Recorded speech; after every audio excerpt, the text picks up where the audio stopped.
Hi friends, Indira ಅಡುಗೆ ಮನೆಗೆ ಸ್ವಾಗತ. ಫ್ರೆಂಡ್ಸ್, ಇವತ್ತಿನ ರೆಸಿಪಿಯಲ್ಲಿ ನಾನು ವೆಜಿಟೇಬಲ್ ಪಲಾವ್ನ ಹೇಗೆ ಮಾಡ್ಕೋಬೋದು ಅಂತ ತೋರಿಸ್ಕೊಡ್ತಾ ಇದ್ದೀನಿ. ವೆಜಿಟೇಬಲ್ ಪಲಾವ್ನ ಎಲ್ಲರೂ ಮಾಡ್ತಾರೆ, ಬಟ್ ನಮ್ಮನೇಲಿ ಯಾವ ರೀತಿಯಾಗಿ ನಾನು ಮಾಡ್ತೀನಿ ಅಂತ ಹೇಳಿ ನಿಮಗೆ ಇವತ್ತಿನ ರೆಸಿಪಿಯಲ್ಲಿ ತೋರಿಸ್ಕೊಡ್ತಾ ಇದ್ದೀನಿ. ಇದಕ್ಕೂ ಮುಂಚೆ ಯಾರೆಲ್ಲ ನನ್ನ ಚಾನಲನ್ನು ಇನ್ನು ಸಬ್ಸ್ಕ್ರೈಬ್ ಮಾಡ್ಕೊಂಡಿಲ್ಲ ಫ್ರೆಂಡ್ಸ್, ಈ ಕೂಡಲೇ ಸಬ್ಸ್ಕ್ರೈಬ್ ಮಾಡ್ಕೊಂಡು ವೀಡಿಯೋಸ್ನ ನೋಡಿ ಅಂತ ಹೇಳ್ತಾ ವೀಡಿಯೋಸ್ನ ಕಂಟಿನ್ಯೂ ಮಾಡ್ತಾ ಇದ್ದೀನಿ. ಇವಾಗ ಈ ವೆಜಿಟೇಬಲ್ ಪಲಾವ್ನ ತುಂಬ ರೀತಿಯಲ್ಲಿ ಮಾಡ್ಬೋದು. ನಾನಿವತ್ತು ರುಬ್ಬಿ ಮಾಡಿಕೊಂಡು ಹೇಗೆ ಮಾಡ್ಕೋಬೋದು ಅಂತ ತೋರಿಸ್ಕೊಡ್ತಾ ಇದ್ದೀನಿ. ನಾನಿಲ್ಲಿ ಒಂದು ಕ್ಯಾರೆಟ್, ಹಾಗೆ ಒಂದು 5 ರಿಂದ 6 ಬೀನ್ಸ್ ತೊಗೊಂಡಿದ್ದೀನಿ, ಹಾಗೆ ಒಂದು ಟೊಮೆಟೊ, ಒಂದು ಈರುಳ್ಳಿ, ಇದಿಷ್ಟು ತೊಗೊಂಡಿದ್ದೀನಿ.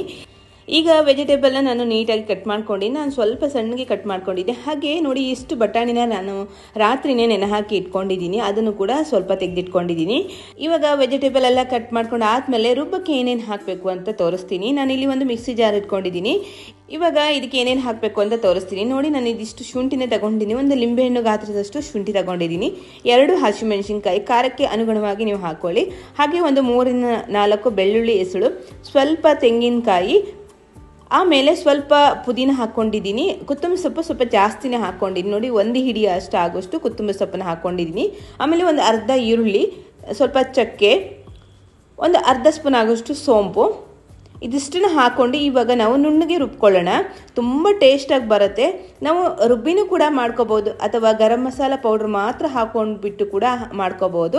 ನೋಡಿ, ಇವಾಗ ನಾನು ರುಬ್ಕೊಂಡು ಆಗಿದೆಯಲ್ಲ, ಇದನ್ನು ಇವಾಗ ಸೈಡ್ ಇಟ್ಕೊಂಡಿದ್ದೀನಿ. ಆಮೇಲೆ ಇವಾಗ ಸ್ಟವ್ ಮೇಲೆ ಒಂದು ಕುಕ್ಕರ್ ಇಟ್ಕೊಳ್ಳೋಣ. ಕುಕ್ಕರಿಗೆ ನಾನು ಇವಾಗ ಇಲ್ಲಿ ಕೊಬ್ಬರಿ ಎಣ್ಣೆ ಸೇರಿಸ್ಕೊತಾ ಇದ್ದೀನಿ, ಒಂದು 3 ರಿಂದ 4 ಸ್ಪೂನ್ ಆಗೋಷ್ಟು ಕೊಬ್ಬರಿ ಎಣ್ಣೆ.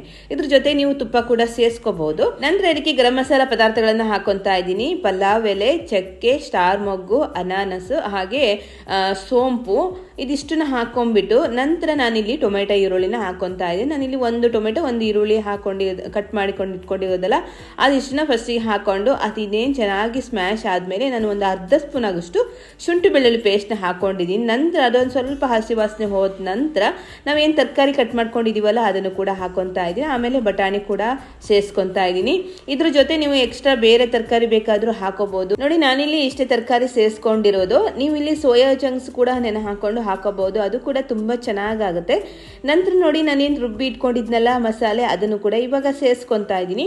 ನೋಡಿ, ಮಸಾಲೆ ರುಬ್ಕೊಳ್ಳುವಾಗ ಸ್ವಲ್ಪ ಗಟ್ಟಿಯಾಗಿ ರುಬ್ಕೋಬೇಕು. ನಂತರ ನಮಗೆ ಎಷ್ಟು ನೀರು ಬೇಕು ಅಷ್ಟು ನೀರನ್ನ ಕ್ವಾಂಟಿಟಿಯಲ್ಲಿ ಹಾಕೋಬಹುದು. ಮಿಕ್ಸಿ ಜಾರಲ್ಲಿ ಮಸಾಲೆ ಕೂಡ ಇರುತ್ತಲ್ಲ, ಅದೇ ಮಿಕ್ಸಿ ಜಾರಿಗೆ ಸ್ವಲ್ಪ ನೀರು ಕೂಡ ಸೇರಿಸ್ಕೊಂಡ್ಬಿಟ್ಟು ನಾವು ನೀರು ಕೂಡ ಈ ರೀತಿಯಾಗಿ ಹಾಕೋಬಹುದು. ಹಾಗಾಗಿ ಫಸ್ಟಿಗೆ ನಾವು ತುಂಬ ನೀರು ಹಾಕೊಳ್ಳೋಕೆ ಹೋಗಬಾರ್ದು. ನೋಡಿ, ಇವಾಗ ನಾವು ಮಿಕ್ಸಿ ಜಾರಲ್ಲಿ ಮಸಾಲೆಗಳನ್ನೆಲ್ಲ ಹಾಕೊಂಡಿದ್ದೀನಿ. ನೋಡಿ, ನಾನು ಈ ಚಿಕ್ಕ ಗ್ಲಾಸಲ್ಲಿ 2 ಗ್ಲಾಸ್ ಆಗೋಷ್ಟು ಅಕ್ಕಿ ತಗೊತಾ ಇರೋದು. ಹಾಗಾಗಿ 4 ರಿಂದ 4.5 ಗ್ಲಾಸ್ ಆಗೋಷ್ಟು ನೀರನ್ನು ನಾವಿಲ್ಲಿ ಹಾಕೋಬೇಕಾಗುತ್ತೆ. ಯಾಕಂದರೆ ತರಕಾರಿ ಕೂಡ ಸೇರಿಸ್ಕೊಂಡಿದ್ದೀವಲ್ಲ, ಅದಕ್ಕೊಂದು ಅರ್ಧ ಗ್ಲಾಸ್ ಹಾಕೋಬೇಕಾಗುತ್ತೆ. ನೀರು ಅಕ್ಕಿ ಎಷ್ಟು ಹಾಕೊಂಡಿದ್ದೀವಲ್ಲ ಅದರ ಡಬ್ಬಲು ನೀರನ್ನು ಕೂಡ ಹಾಕೋಬೇಕು. ನೋಡಿ, ಇವಾಗ ಎಲ್ಲ ಮಿಕ್ಸ್ ಮಾಡ್ಕೊಂಡಾಗಿದೆ. ನಂತರ ನಾವು ಈಗ ಉಪ್ಪನ್ನ ಸೇರಿಸ್ಕೊತಾ ಇದ್ದೀನಿ. ನಾನು ಇಲ್ಲಿ 1.5 ಸ್ಪೂನ್ ಆಗೋಷ್ಟು ಕಲ್ಲು ಉಪ್ಪನ್ನ ಹಾಕೊಂಡಿದ್ದೀನಿ.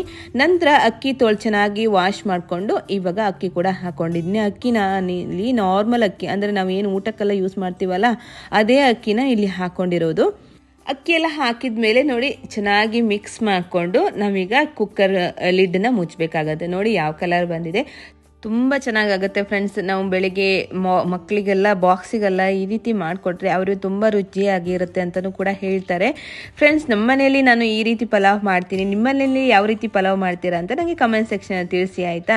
ನೋಡಿ, ಎಷ್ಟು ಚೆನ್ನಾಗಿ ಉದುರಾಗಿ ಬಂದಿದೆ ಅಲ್ಲ, ತುಂಬ ಚೆನ್ನಾಗಾಗುತ್ತೆ. ಅಂದರೆ ಕೆಲವೊಂದು ಟೈಮ್ ನೀರು ಜಾಸ್ತಿ ಹಾಕಿದರೆ ತುಂಬ ಸ್ಮ್ಯಾಶ್ ಆಗಿ ಹೋಗುತ್ತೆ, ಆಗ ಪಲಾವ್ ಅಷ್ಟು ಕೆಟ್ಟೋಗ್ಬಿಡುತ್ತೆ, ಚೆನ್ನಾಗಾಗಲ್ಲ. ಇದು ನೋಡಿ, ಎಷ್ಟು ಚೆನ್ನಾಗಿ ಉದುರಾಗಿ ಬಂದಿದೆಯಲ್ಲ. ಮಸಾಲೆ ರುಬ್ಕೊಂಡು ಪಲಾವ್ನ ಹೇಗೆ ಮಾಡ್ಕೋಬಹುದು ಅಂತ ನೋಡಿದ್ರಲ್ಲ. ಈ ವಿಡಿಯೋ ನಿಮಗೆ ಇಷ್ಟವಾಗಿದೆ ಅಂತ ಅನ್ಕೊಂತೀನಿ. ಇಷ್ಟವಾಗಿದ್ರೆ ಒಂದು ಲೈಕ್ ಕೊಡೋದನ್ನ ಮರಿಬೇಡಿ. ಹಾಗೆ ನಿಮ್ಮ ಫ್ರೆಂಡ್ಸಿಗೆಲ್ಲ ಶೇರ್ ಮಾಡಿ. ಇನ್ನೂ ಒಳ್ಳೊಳ್ಳೆ ರೆಸಿಪಿಯೊಂದಿಗೆ ನೆಕ್ಸ್ಟ್ ವಿಡಿಯೋದಲ್ಲಿ ಸಿಗ್ತೀನಿ. ಧನ್ಯವಾದಗಳು.